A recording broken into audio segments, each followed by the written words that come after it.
오늘은 고등학교 때 겪은 많이 기묘한 이야기를 들려줄게. 지금으로부터 6년 전, 기억을 더듬다 보면 흐릿한 장면도 있지만 이건 실제로 있었던 일이야.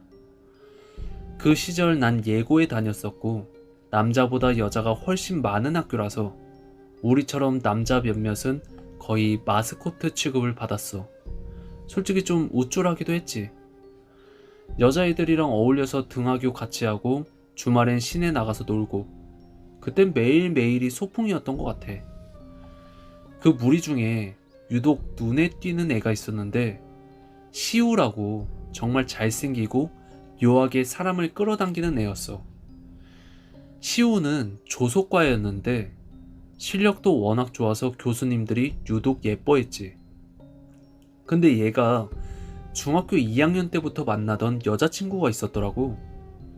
그땐 다들 믿지 않았지. 뭐 얼굴도 본 적 없고 얘기도 거의 없었거든.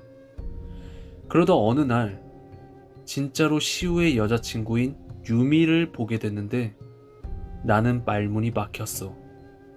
진짜 예쁘다기보단 눈이 멈춘다고 해야 하나? 단순히 생김새 때문이 아니었어. 표정, 말투, 기운까지 뭔가 이상하게 느껴졌거든. 내가 처음 느꼈던 그 소름을 다른 애들도 느꼈는지 어느 날 무용과 친구가 야, 걔 유미라는 애 좀 이상하지 않냐? 눈이 말이 안 돼. 그냥 가만히 쳐다보는데 머리카락이 쭈뼛하더라고. 이러는 거야. 그 말을 듣고 나니까 괜히 의식되더라고. 그때부터 나도 유미를 볼 때마다 어딘가 찜찜했었어. 그렇게 시간이 지나고 하루는 내가 시온의 집에 폰을 두고 와서 다시 갔는데 문이 살짝 열려 있어서 그냥 들어갔지. 근데 방 안에 유미 혼자 있는 거야. 유미는 날 보자마자 급하게 문을 닫더라고. 그리고 벽에 걸린 사진들을 봤는데 그 중에 시우랑 유미가 어릴 때 찍은 사진이 있었는데 마치 가족처럼 찍은 사진이었어. 그래서 내가 너네 남매야? 라고 물었는데 유미가 내 쪽을 뚫어지게 쳐다보는 거야. 차갑고 말로 설명이 안 되는 눈빛이었어. 그때 뒤에서 시우 목소리가 들렸는데 조금 어색하게 웃으면서 말해주더라고. 유미는 부모님 돌아가시고 시우네 집에서 자라게 됐대. 남매처럼 지내던 두 사람은 중2 무렵부터 서로를 좋아하게 됐고 그 감정은 시간이 갈수록 더 깊어졌다는 거야. 그리고 동거까지 하게 된 거지. 한마디로 말 못할 사이라는 거야. 남매처럼 자랐으니까. 그 마음을 받아주는 사람도 없고 세상 어디에서도 이해받지 못하는 관계였던 거지. 그 말을 듣고 나는 무슨 말을 해야 할지 모르겠더라고. 누가 옳고 그르다고 말할 수도 없었고 그냥 답답했어. 그래서 셋이서 어울리는 건 계속됐지. 같이 영화도 보고 밤늦게까지 게임도 하고. 뭐 겉으로는 평범했지만 그 속엔 무거운 감정이 있었던 것 같아. 그렇게 흘러가던 어느 날 갑작스럽게 소식이 들려왔어. 유미가 교통사고로 세상을 떠났다는 거야. 그리고 장례식장에서 시우는 말이 없었어. 살아있는 사람이라고 믿기 어려울 만큼 망가져 있었지. 그리고 그때부터 이상한 일들이 하나둘씩 생겨났어. 시우에게 관심 보였던 여자애들이 갑자기 사고를 당하거나 정신적으로 무너지고 가족한테까지 안 좋은 일이 생기는 거야. 그리고 사람들 사이에서 이상한 말들이 돌기 시작했어. 유미가 아직 시우 곁에 있다. 처음엔 다들 그런 얘기 신경도 안 썼지. 근데 시우가 내 앞에서 그러더라고. 진짜 유미가 찾아와. 꿈에서? 아니, 그냥 진짜로. 꿈이 아니라 진짜 그냥 현실로 찾아온다는 거야. 시우가 자고 있으면 누군가가 몸 위에 올라타서 숨을 막고 귀에 속삭였대. 외롭지? 나 없이 얼마나 외로웠어. 라고. 나랑 시우는 무당을 찾아갔고 그날부터 염주를 차고 다녔어. 뭐 잠깐은 나아진 것처럼 보였는데 이번엔 나한테 유미가 나타나기 시작한 거야. 창밖, 강의실, 거울. 계속해서 스치듯 보이더라고. 그리고 꿈에서 유미가 나왔는데 나 아직 여기 있어. 시우 곁에 있게 해줘. 이러는 거야. 나는 견딜 수가 없어서 다시 무당을 찾아갔지. 근데 무당이 날 보자마자 바로 말을 하더라고. 너 그 아이랑 전생에 얽힌 인연이 있어. 너는 유미의 친오라버니였고 넌 피난처야. 유미가 너한테 와서 숨는 거지. 나는 할 말을 잃었지. 그 인연이 아직 끊어지지 않았고 그래서 유미가 나한테 기대고 있다는 거야. 그래서 이번 생에 그 인연이 얽혀서 시후, 유미, 나 셋 다 망할 거라고 하더라고. 그리고 이번 생에서 시우랑 유미가 맺은 관계는 절대 해서는 안 될 인연이었고 조상신까지 노하게 만든 거래. 지금이라도 끊지 않으면 우리 둘 중 하나가 다음 차례라는 말이었어. 그래서 결국 마지막 방법을 택했지. 우리는 유명한 무녀를 찾아갔는데 무녀가 우리 손에 오색 끈을 손에 쥐어주면서 이 끈이 너희 셋의 인연이다. 지금 여기서 잘라야 돼. 그 말에 우린 동시에 끈을 끊었고 그 순간 머릿속 어딘가에서 딱 하고 뭔가 부러지는 느낌이 나더라고. 가슴, 심장, 머리의 모든 연결이 사라진 것처럼.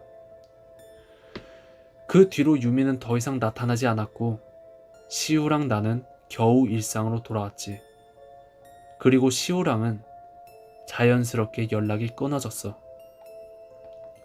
지금도 가끔 그날 밤이 떠올라. 그 아이는 아직 나를 원망할까? 그 사랑은 정말 저주였을까? 그저 둘이 함께하고 싶었던 마음이었을 텐데 세상이 그걸 받아들이지 못했던 걸까?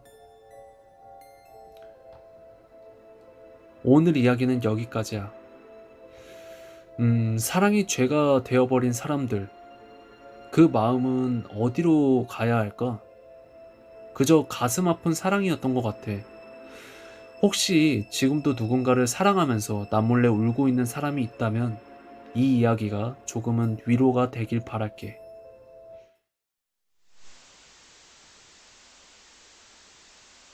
오늘은 라이브가 있는 월요일이니까 대학교 신입생 때 내가 직접 겪었던 짧은 이야기를 하나 해줄게. 그땐 참 철이 없었지. 술만 마시면 집엔 안 가고 아무 데서나 자고 그랬거든. 그날도 학교 앞에서 친구들이랑 거하게 술을 마시고 새벽 2시쯤인가 학교 중턱에 있는 학생회관으로 올라갔어.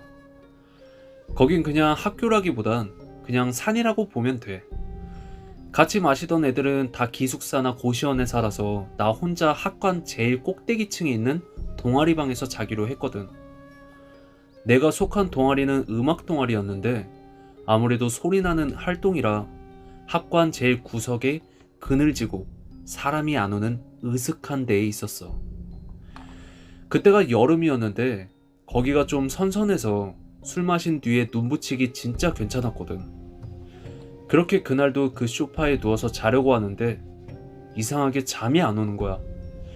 술은 많이 마셨는데 눈은 말똥말똥하고 계속 뒤척거려서 그냥 뭐 기타나 치면서 콧노래나 부르고 있었지. 근데 그때 동네 친구한테 전화가 오더라고. 여자애였는데 평소에도 술 마시면 뭐 자주 전화 오고 그랬거든. 또 학교에서 자냐? 조심 좀 해라. 뭐 이런 말을 하면서 뭐 수다 떨고 있었지. 나는 소파에 누워서 기타 치면서 스피커폰으로 통화 중이었는데 갑자기 그 친구가 대뜸 깍 하고 귀 찢어질 듯한 비명을 지르는 거야. 그래서 야야야야 왜 그래? 뭐야 무슨 일이야? 하면서 핸드폰을 붙잡고 난리가 났지. 근데 친구는 아무렇지도 않게 아 그래서 말인데 있잖아. 뭐 이런 식으로 얘기를 이어가는 거야. 그래서 나는 뭐지 싶어서 야, 너 방금 뭐였어? 비명 지른 거 진짜 뭐냐? 라고 물었더니 비명? 무슨 소리야? 나 그런 적 없는데? 갑자기 왜 그래? 이러는데 순간 뭔가 싸한 기분이 들더라고. 이상하잖아. 가족들이랑 같이 사는 애가 새벽에 갑자기 그렇게 소리 지를 리가 없거든. 그래서 내가 술을 꽤 마신 상태니까 그냥 기계음 같은 걸 비명으로 착각했겠지 하고 혼자 그렇게 넘겼어. 그런데 그 비명 소리가 또 들리는 거야. 이번엔 비명 소리가 2번 들리더라고. 나는 그때 확신이 들었어. 이건 기계음이 아니다. 내가 미쳤거나 아니면 친구가 미쳤거나 둘 중에 하나다. 근데 가만히 생각해보니까 그 비명 소리가 핸드폰에서 나는 건지 아니면 핸드폰 근처 어디서 나는 건지 모르겠는 거야. 왜냐면 내가 핸드폰을 책상 위에 올려놨거든. 책상 너머 창문일 수도 있고 책상 아래 어두운 어딘가 그쪽일 수도 있겠지. 근데 친구는 계속 아무렇지 않게 얘기를 하고 있더라고. 그래서 내가 말을 끊고 야, 방금 또 들렸어. 아까 그 비명 소리 또 났어. 라고 말했더니 친구가 이러는 거야. 아, 비명은 무슨 아까부터 드럼 치는 소리 때문에 네 목소리가 잘 안 들리던데? 근데 나는 기타를 치고 있었잖아. 드럼? 나 그런 거 쳐본 적도 없거든. 그 순간 진짜 소름이 쫙 끼치더라고. 나는 순간적으로 몸이 굳고 심장이 요동치기 시작했어. 그리고 바로 가방을 챙기고 동아리방을 나왔지. 근데 하필 거기가 구석에 있는 방이라서 불이 다 꺼진 복도를 지나야 했거든? 진짜 그 조용한 복도에서 발자국 소리만 또각또각 울리는 그 느낌은 아는 사람은 알 거야. 진짜 무섭잖아. 나는 엘리베이터 탔을 때도 불안해서 계속 뒤를 돌아봤어. 그렇게 천천히 내려가고 있는데 핸드폰에서 친구 목소리가 들리더라고. 야, 네 옆에 있는 애 방금 또 비명 질렀다. 무슨 일이 있냐? 나는 그 말을 듣고 진짜 머릿속이 새하얘져서 엘리베이터 문이 열리자마자 학교 아래까지 미친 듯이 뛰어내려갔어. 그리고 첫 차가 올 때까지 편의점 불빛 밑에서 벌벌 떨었지. 나는 그날 이후로 그 동아리방에서 혼자 자본 적이 없어. 과연 그 비명 소리는 도대체 뭐였을까? 오늘 이야기는 여기까지야. 나도 대학 시절 때 동아리방이 산 꼭대기 구석에 있었거든. 그래서 대학교가 보통 산에 있잖아. 그러니까 밤에 진짜 무섭단 말이야. 근데 그 비명 소리까지 들렸으면 진짜 너무 무서웠을 것 같고, 콜청자들도 이런 무서운 경험이 있으면 이메일로 제보 부탁할게. 그럼 좋아요 부탁하면서 다음 시간에 더 무서운 이야기로 찾아올게.